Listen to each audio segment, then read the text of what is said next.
Katt Williams didn't raise his voice when Tupac's name came up.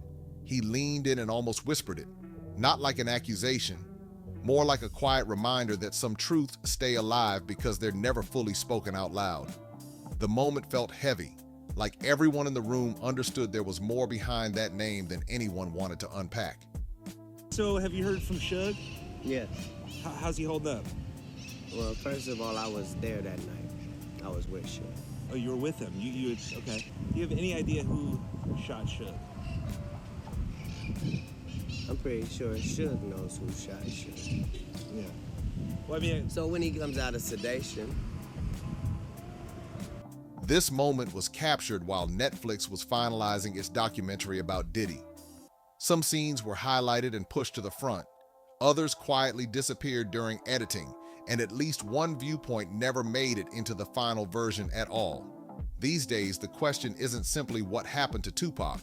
The bigger mystery is why finishing certain conversations still seems risky even now.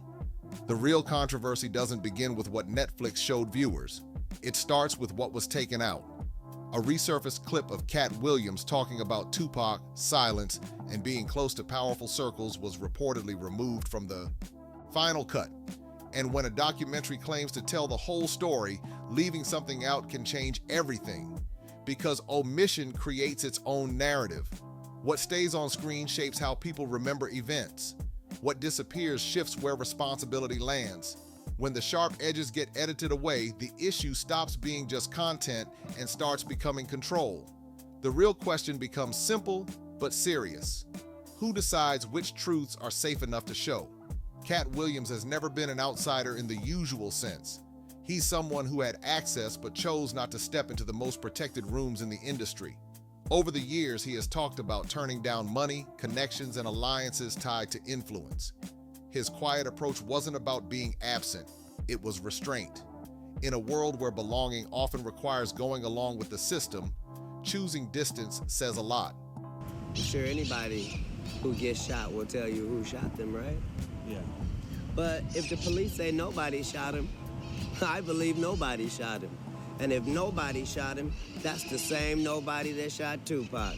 And if nobody shot Tupac, it's the same nobody that shot MLK.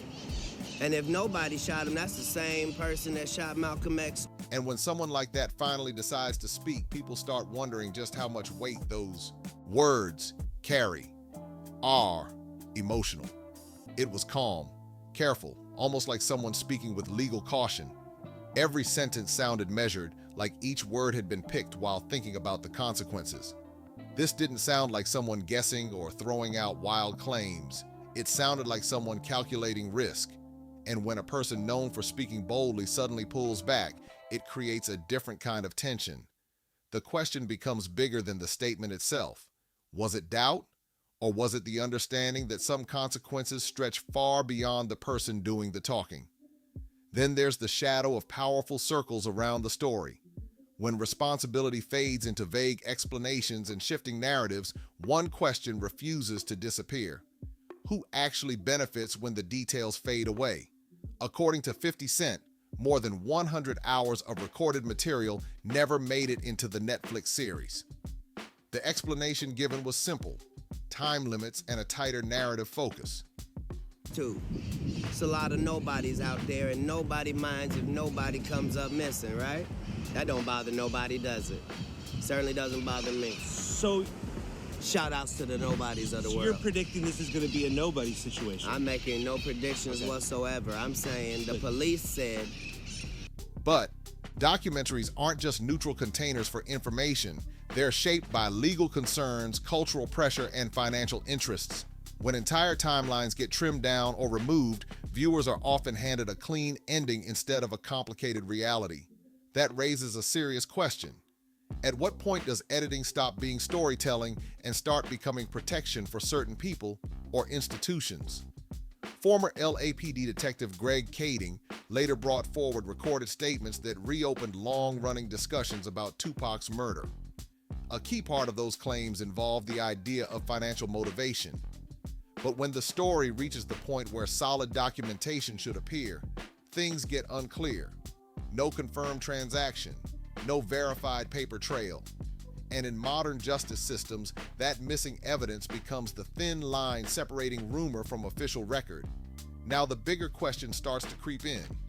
Can truth exist without receipts, or does missing documentation simply show the limits of what powerful systems allow to ever be proven?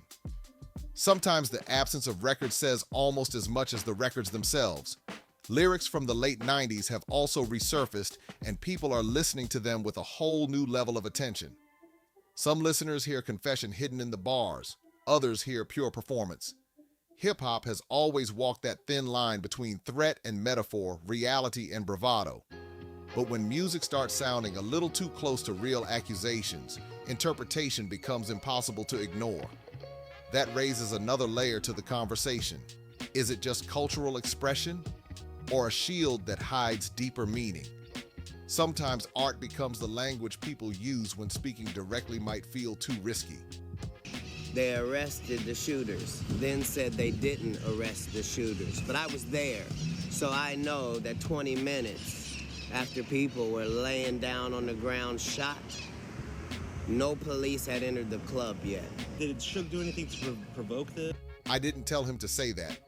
Certain accounts focus on a closer, more personal angle.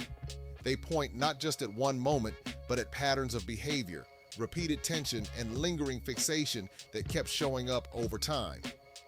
The deeper this story goes, the more the timeline starts to look uneven. Certain voices stay loud in public conversations, while others fade into the background almost overnight. In cases tied to powerful industries, silence rarely happens by accident. It often shows up slowly, through edits, missing clips, and stories that stop getting repeated. That's why the missing footage keeps raising eyebrows. If more than 100 hours of material really existed, then the final version the public saw is only a slice of a much larger archive. Editing always shapes a story, but when entire conversations vanish, people naturally start wondering what perspectives never reached the audience. Katt Williams' comments about distance from industry power circles now hit differently in that context. For years, he talked about staying away from certain rooms, certain alliances, and certain deals. Some dismissed that as personal choice. Others now see it as a quiet warning about how influence moves, behind the scenes. Then there's Tupac's careful interview from the mid-90s, where he hinted at proof but stopped short of naming everything. Looking back, that restraint feels less like hesitation and more like calculation. Nobody in the world has ever provoked themselves being shot. That's true. There's only two ways to get shot. Either you believe you're somewhere where a person can't have a gun, therefore making you safe, like an airport or a club that restricts entrance, and a situation where the person already has the gun out and you're standing in front of somebody. Now, because when someone speaks while knowing the weight of the system around them, every sentence becomes deliberate. And when pieces from interviews, lyrics, and old recordings start lining up years later, the silence around them can start sounding louder than the words themselves. As the years passed, the story around Tupac's final days didn't fade away. Instead, it kept shifting. New interviews surfaced, old footage resurfaced, and people who were once quiet slowly started sharing pieces of what they remembered. Each piece felt small on its own, but together they created a timeline that never fully settled. That's where the tension around documentation keeps coming back. In major investigations, records usually anchor the story: transactions, reports, verified timelines. But in this case, many of the claims that circulated publicly never arrived with that level of confirmation. And when the paper trail stops short, the space between rumor and record grows wider. Former Detective Greg Kading's statements pushed the discussion back into the spotlight again. His work pointed toward possible financial motives and conversations that allegedly happened behind closed doors. Supporters believed it helped explain long-standing questions. Critics argued that without verified financial records, the conclusions remained open to debate. Meanwhile, the cultural side of the story kept evolving too. Fans revisited lyrics, interviews, and public moments from the late 90s, listening with a different perspective than before. Lines that once sounded like bold rap bravado now made some listeners pause. If you're an idiot, you can believe this was about Suge Knight, but Suge Knight has been accessible every day of his life for 20 years. We know who it was aimed at, we know whose life he saved, and we know why they won't talk about it. But now the rumor mill would tell you, yeah, see, the same thing Suge was doing to Katt, he was trying to do to Chris. They're forgetting something. Suge has never managed me. That thought they did it in spite of Tupac. If it was gang-related. And that's the strange thing about stories tied to power and fame. Time doesn't always close the case. Sometimes it just makes the unanswered parts stand out even more. By the early 2000s, the conversation around Tupac's death had already split into two different worlds. One lived inside official reports and public statements. The other lived in interviews, music lyrics, and stories shared quietly between people who had been close to the scene. Those two versions of the story rarely lined up perfectly. In the entertainment industry, reputation and influence often move faster than formal investigations. Careers, partnerships, and entire brands can depend on which version of events becomes the dominant narrative. That's why documentaries and media projects carry so much weight. They don't just show history, they help shape which parts of that history people remember. The Netflix series stepped directly into that complicated space. By presenting a structured timeline, it gave audiences a sense of order in a story that has always been messy. But when viewers later heard claims about large amounts of unused footage, the focus quickly shifted from the answers being offered to the material that never appeared on screen. That's where Katt Williams' earlier remarks started circulating again online. His reputation for speaking openly about industry power structures made people revisit his words with fresh curiosity. Some listeners believed he was hinting at deeper connections. Others felt he was simply warning about how complicated the entertainment world can be. Either way, one thing became clear. The conversation wasn't fading. It was evolving. As more clips and interviews began circulating online, the conversation slowly shifted from the events themselves to the way those events were remembered. Then why didn't it happen thoroughly? You see, there's parts of this story that just don't seem to make sense. Right. You're saying it was gang-related, so that means somebody's gang was shooting at somebody's gang, and then somebody's gang didn't shoot back. That's your story? That's not really how gang stuff works, is it? In the digital age, old footage never truly disappears.